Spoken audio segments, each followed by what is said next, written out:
On the back of that forklift truck, there's not going to be any turn signals or stop lights or tail lights on the back either. All right? These forklifts come standard with full light packages, all of them. Okay? Something that you would never ever think about. Walk over this way with me for just 1 second.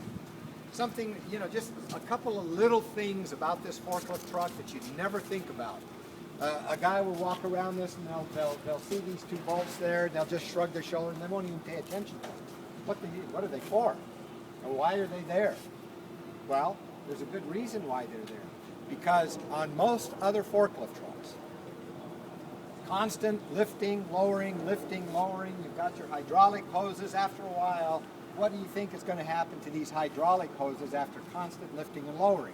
They start to stretch, right? They start to stretch. And so how do you take up that slack on most of the others? Well, you don't. They stretch. And then eventually you got to replace them. On the Heli, little minor thing, but you can take these bolts right here and pull the stretch out of these hoses so that you take up the slack on them, okay? As they start to stretch from continued use, you can adjust that tension back up with these two bolts right here. What the heck? You know, not bad. But point it out. You know, point it out. And as I said inside earlier, on that forklift, and I know this because we're Caterpillar dealers in our retail yards. On these forklift trucks, who are the mechanics here? You guys? You guys work on them? Yes. If a radiator goes out on that forklift truck, what do you have to do? What's your name? Robert. Robert, what do you have to do, Robert, on that forklift? There's a good example inside there. What do you do? What'd you do with it? You got to pull the counterweight off. You pull the counterweight off, and then you have to take the radiator out, and then you have to replace the radiator, right? Correct. In other words, the radiator is not fixable, is it? Correct. Okay. You dispose the old radiator, you get on the phone, you call the dealer. How much is that radiator going to cost to replace? Do you know? Have you gotten any prices yet? I don't know. Okay. Going to be somewhere in the neighborhood of about, I'm going to say close to $1,200, possibly. I don't want to scare you. Maybe you'll find it at a a better price on it. Yeah. But if you go to a Caterpillar dealer, chances are that radiator is going to cost you close to $1,200. Más o menos, somewhere in there. With the Heli radiator, Yeah. Robert, you're going to like this. The Heli radiator, you can actually take that radiator out. If it has a leak or something like that, you solder it, because it's got the steel tanks. Okay. It's not disposable. You take it out, you fix it, you put it back in the forklift truck. Just like the old cars that we remember. Remember Yep. how they were? You could take the radiators, you could solder them if they developed a leak and stuff like that. Yep. Same thing with the Heli. It's not a disposable radiator. That's an important point. Because, it's going to cost you whatever it costs you, but, if you're talking to a customer and a dealer has to come out and fix the radiator, the customer is going to get soaked. It's a good thing to remember. Okay, walk around with me over this way.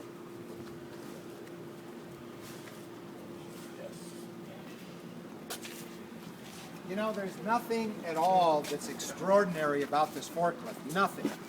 I always tell people that this is a hard-working, no frills, no whistles and bells, competitively priced forklift truck, guys. When you're talking about a forklift to a customer, and you're out there selling, you're out there showing them this forklift truck at a price that is going to be, in most cases, much lower than what some of these other forklift truck prices are going to be like.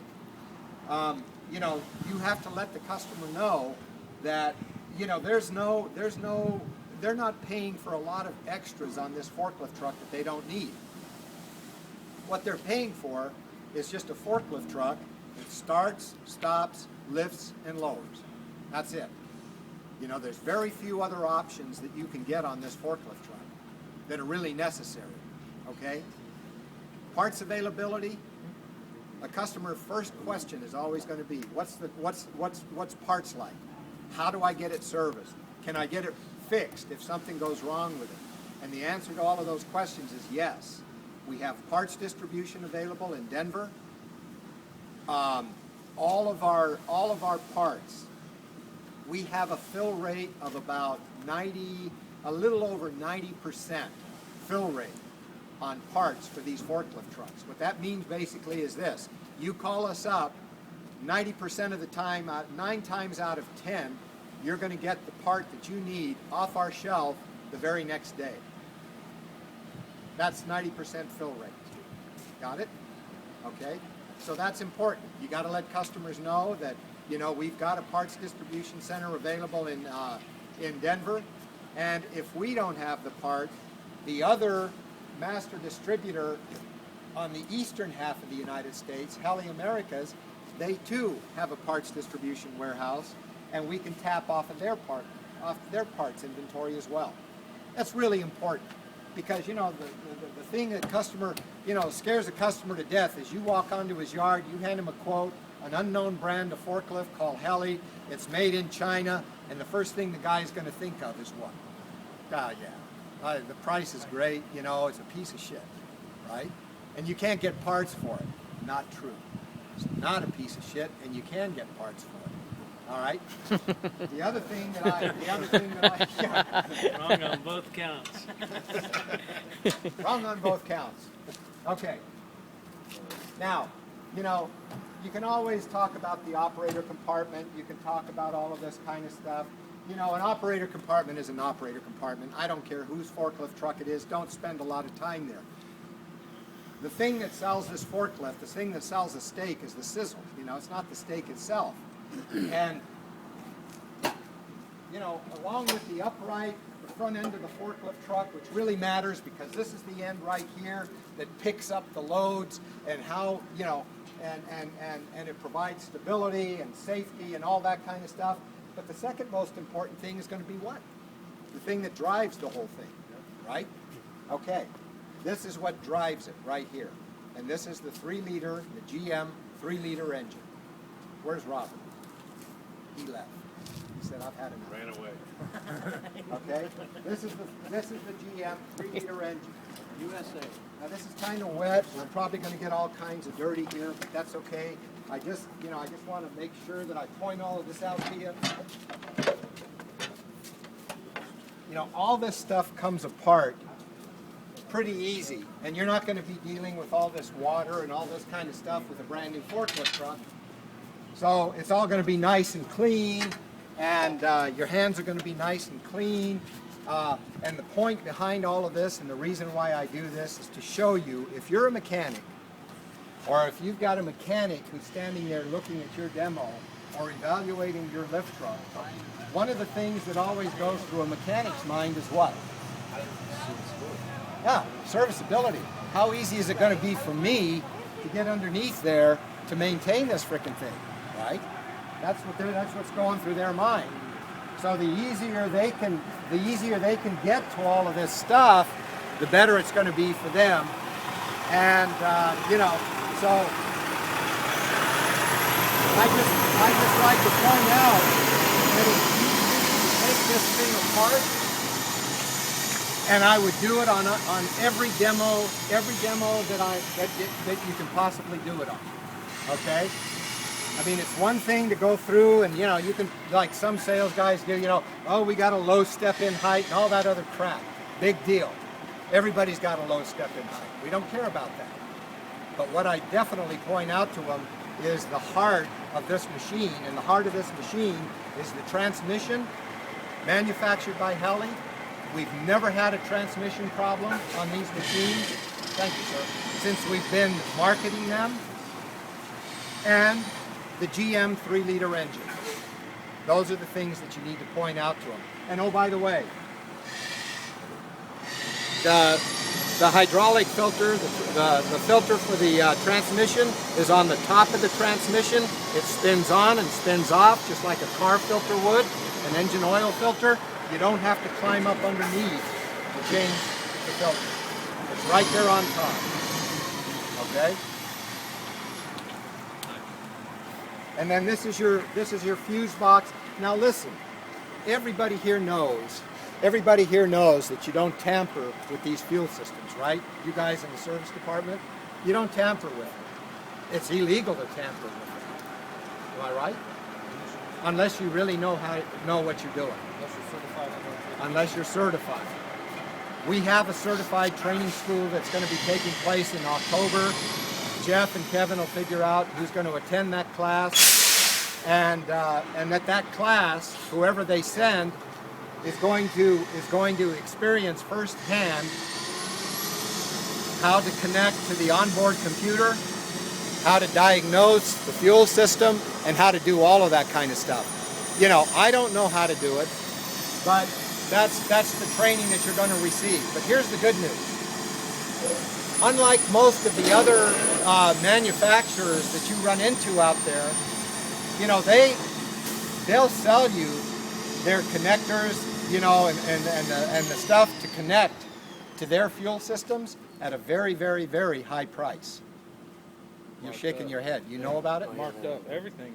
Well, I mean, yeah, but I mean, how marked up? Do you know what kind of pricing we're talking about? I don't know exactly. Okay. Well, anyway, they're pretty expensive. All right.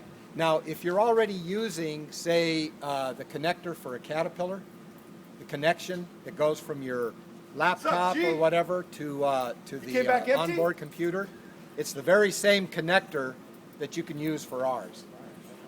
Or if you have to buy one of ours, the kit's about $350. That includes the software and the connector, and of course, you guys use your own laptop.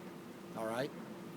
But anyway, the fuel system, I explained this to the sales guys inside, you guys in the service department. You're familiar with the GM engine somewhat?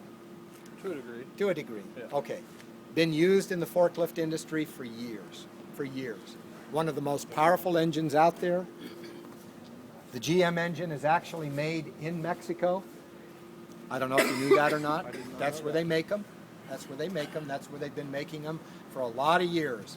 And then from Mexico, they go to a company called PSI in Illinois, and Illinois outfits the engine. They put the fuel systems on, they put the alternators in, they put the starters on, and all of that. Outfit the engine. Then the engine gets shipped to China, to Heli in China. They get put in a forklift truck, and then they come back to the United States. That's how that process works. Okay? Any questions on any of this? Point this out, sales guys. Point this out. You know, take time if you can. Now, granted, you know, not every sales opportunity is going to be able to result in a full-fledged demo like we're doing right now. A lot of people just say, just give me the quote. You know, don't worry, it's a forklift, okay?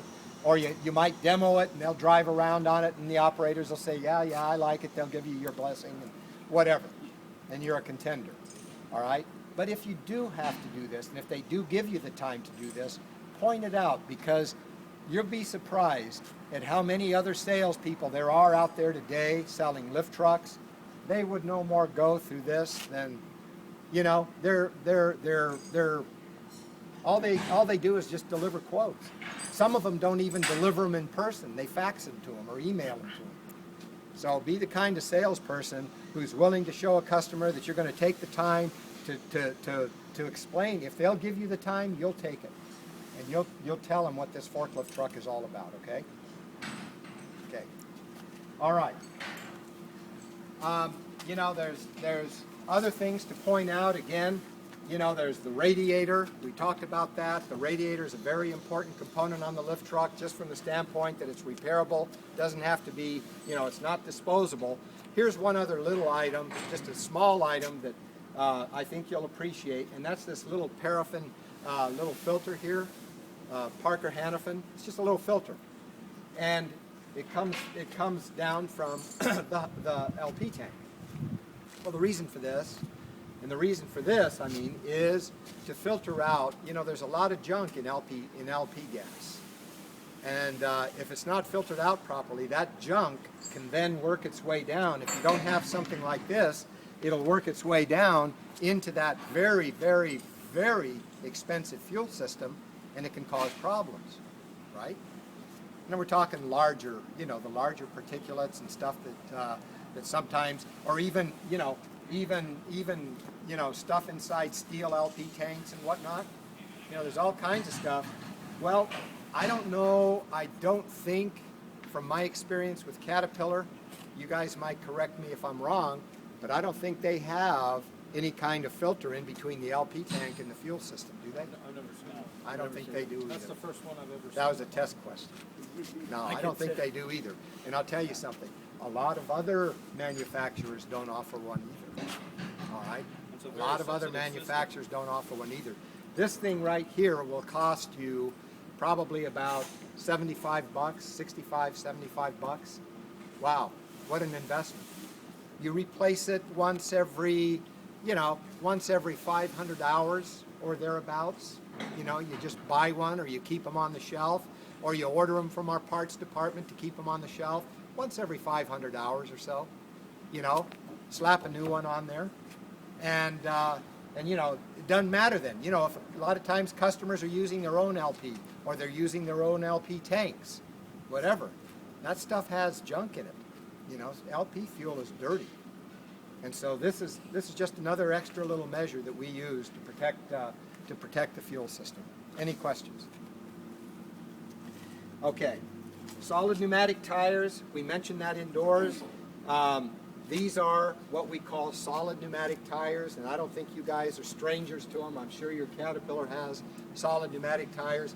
99% of all the forklifts we bring in on our inventories will have solid pneumatics. And why is that? Because they don't get flat. Who wants to go out to a rental customer and repair a flat? None of us. So all of these. We also have them though in non-marking. We also get these in non-marking, and you guys will be able to get non-marking tires for these as well.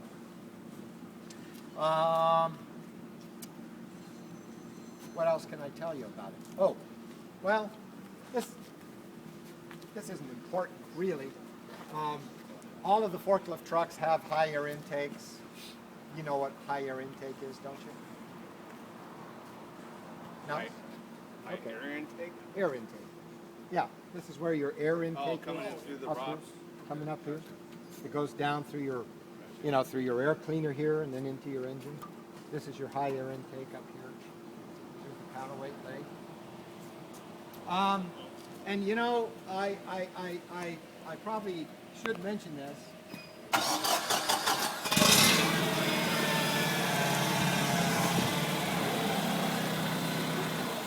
And don't be alarmed at the fact that the forklift doesn't shut off immediately when you turn off the key.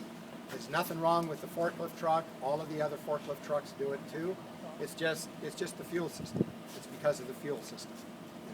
So that's why it doesn't shut off immediately. But here's another real important point, and your service guys are going to appreciate this. Just follow me again right over here, guys, and I want to just point something out to you real quickly.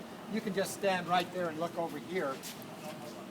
I just want to point it out to you, just so you know that it's here.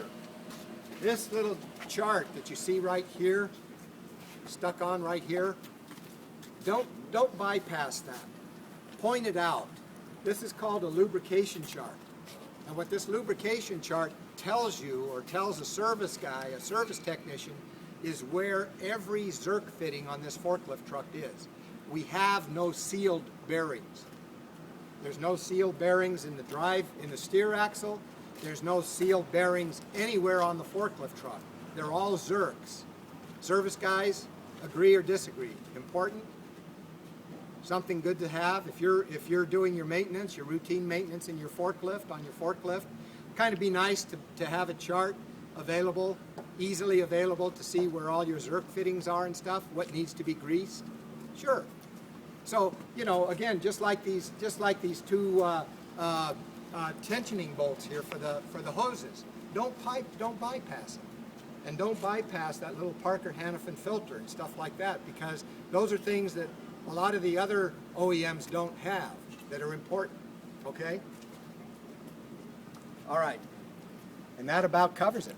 Now, the steer axle, I just wanted to let you know, there's your steer axle, and you've got Zerk fittings, on all the movable parts, upper, lower, and that is as beefy a steer axle as any other steer axle in the industry.